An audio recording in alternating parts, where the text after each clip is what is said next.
Grace, pick up the phone! Huh? Adam, what's going on? I'm on the bus right now, so I can't talk. Can you message me? You're on the bus? Not at home?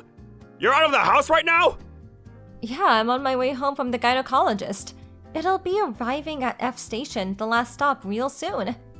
No, you can't go to the train station! Abort! Abort! You have to get off the bus now! Huh?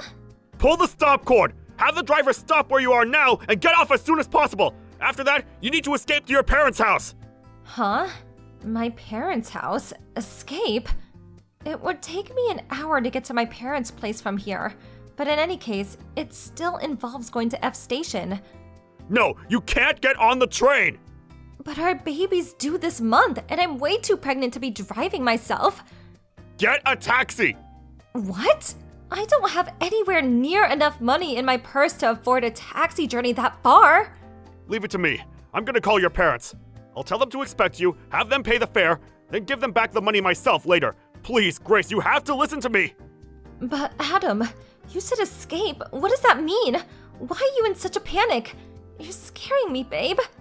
My mom found our new address! What? I got a call from my brother. One of our loose-lipped relatives carelessly said more than she should have, and now my mom knows where we live again! I pulled the stop cord and got off the bus early. Good. Now you have to get a taxi! Do not get on the train, whatever you do! And don't go anywhere near the house! It's compromised now! Got it. Hello, Grace. It's been a while. This is Adam's mother, Barbara. Huh? Barbara? That's weird. I could have sworn I blocked you. Uh-huh, so you did. I knew it. I didn't want to believe you'd do such a thing, but no matter how many messages I sent, there is no red mark and not a single reply. You've got some nerve to block your own mother-in-law. Just who do you think you are, young lady? Do you have any idea how much trouble I had to go through to change my number? I had to buy a new phone. Did you forget that me and Adam said we didn't want you in our lives anymore and broke off all contact with you?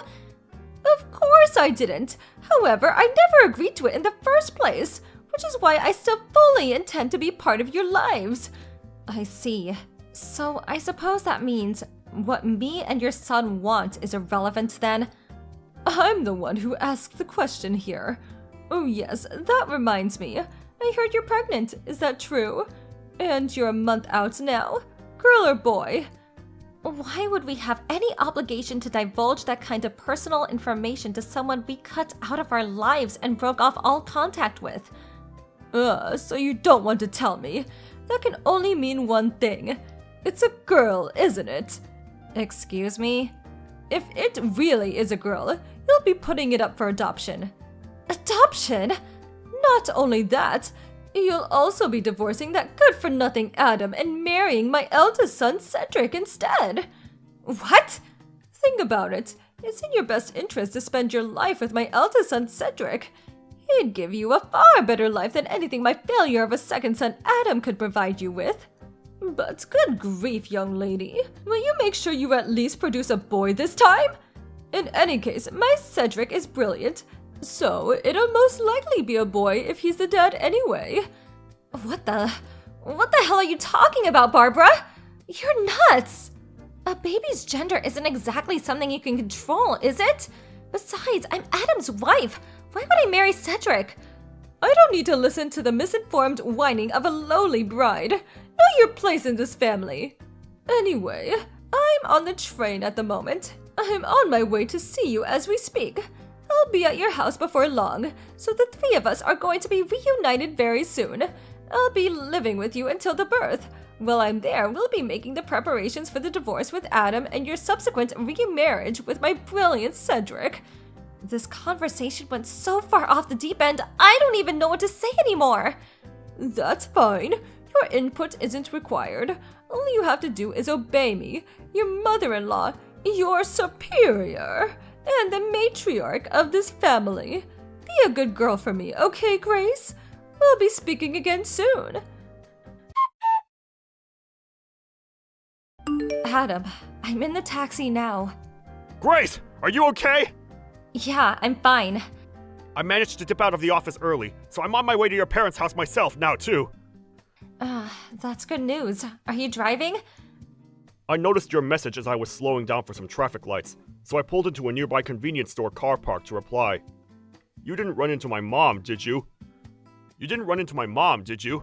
No. But I think it was a seriously close call.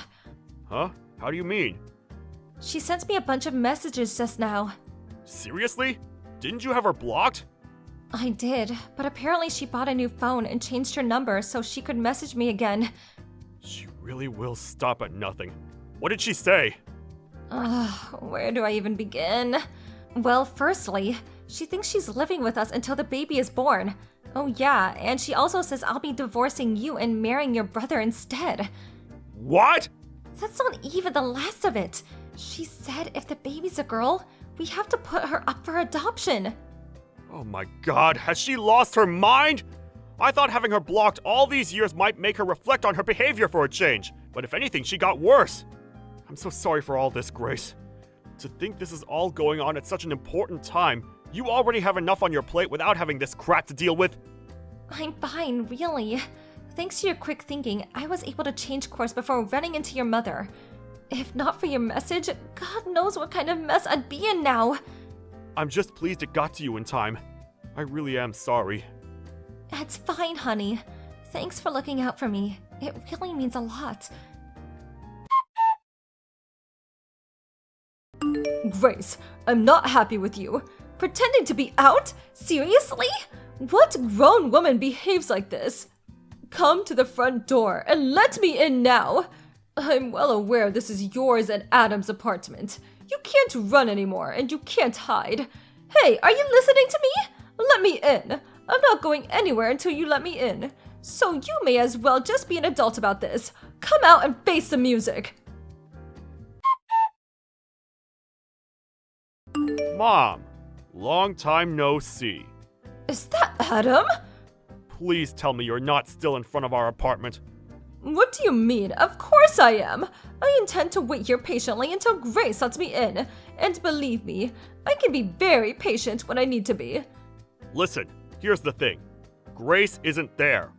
Huh? Come on, Mom. You must have been there, what, over an hour by now? Did it not occur to you that we might be out? Don't talk such nonsense. It's only natural that your wife would wait at home to make the necessary preparations to entertain me, your mother, her superior, and the matriarch of this family. On the occasion of our reunion, no less. Not only that, but I heard she's due to give birth this month. You can't expect me to believe she's going out, gallivanting in the distant lands while 8 months pregnant. No, she's probably in there now trying not to make any noise. The coward! No, she really isn't there. So you're wasting your time. Good grief. I've said it before and I'll say it again. That girl needs to have more awareness of her duties as a wife if she's going to be part of the family. She needs to be retrained when she marries Cedric. We can't have him having to put up with the same slovenly behavior that you do. Yeah, Grace told me all about these weird ideas of yours. The problem is, Cedric has no intention of marrying her. Oh, you do say some moronic things sometimes, Adam. He normally has no interest in women, but he's always so very kind to her. I've never seen him that way with a girl before. That can only mean one thing. He likes her. It's my job as a mother to make the eldest son happy, which means the two of them have to get married. It's the only thing for it. I guess that means my happiness is irrelevant because I'm the second son then? That's a very you thing to say, Mom. I see you haven't changed a bit. One thing you don't seem to be aware of, though, is that it was Cedric who introduced me and Grace in the first place. Huh? It was?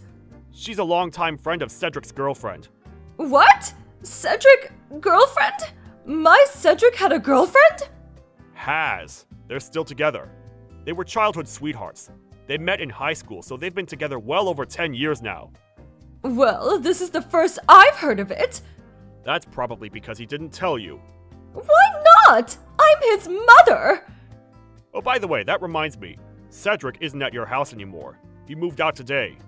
He did what? You have no idea how long he's been biding his time. waiting for the day he could finally escape from your tyrannical clutches. Which is why he's been making preparations to move out in secret, waiting for his chance to win his freedom once and for all. He saw how distracted you were by your mission to track down me and Grace, and knew he had to go for it now or never. He made his move the moment I sent him word of Grace making it out safely, and he won't be looking back. Remember how he switched to remote work a little while back? That was all to minimize the amount of ties he had to the local area so as to make Operation Escape the Mad Dictator go as smoothly as possible. And guess what? It looks like it did! Oh my god, this can't be! Cedric's my eldest son! It's his duty to protect this family! And what about when I get old? Who's gonna look after me? Do you expect me to go into a home? It's funny how you say, this family, as if it actually means anything anymore. You're all alone in the world because of the way you treat people, Mom. You no longer have a family. If you want to chase him, chase him. Grace and I won't be telling you where he's going, though. Apparently, my mother-in-law left immediately after that. According to one of the neighbors, she showed up and rang the doorbell for over an hour. While taking her phone out and typing like a woman possessed in between buzzes, her expression becoming increasingly contorted all the while. But then, her expression suddenly turned to one of blank amazement while staring at the screen, after which point she immediately left in a panic. Hopefully she'd get the message and leave us alone now. But just to be on the safe side, we quickly sold the apartment and moved away. Cedric, my stepbrother, finally married his childhood sweetheart girlfriend. Later on, they got some news that his wife would be transferred overseas for work, and Cedric plans on going with her. That was the story of my mother-in-law, whose attitude towards her family was so despicable she got disowned by her own sons. With my father-in-law no longer with us, it's basically guaranteed that she'll be spending her retirement alone now. I can't deny that I do feel a little sorry for her about that, but since she still poses just as much of a threat to our family as ever, it can't be helped. Me and Adam definitely have no intention of helping her after everything she did to us. Thank you for watching. Please subscribe and hit the like button. See you next time.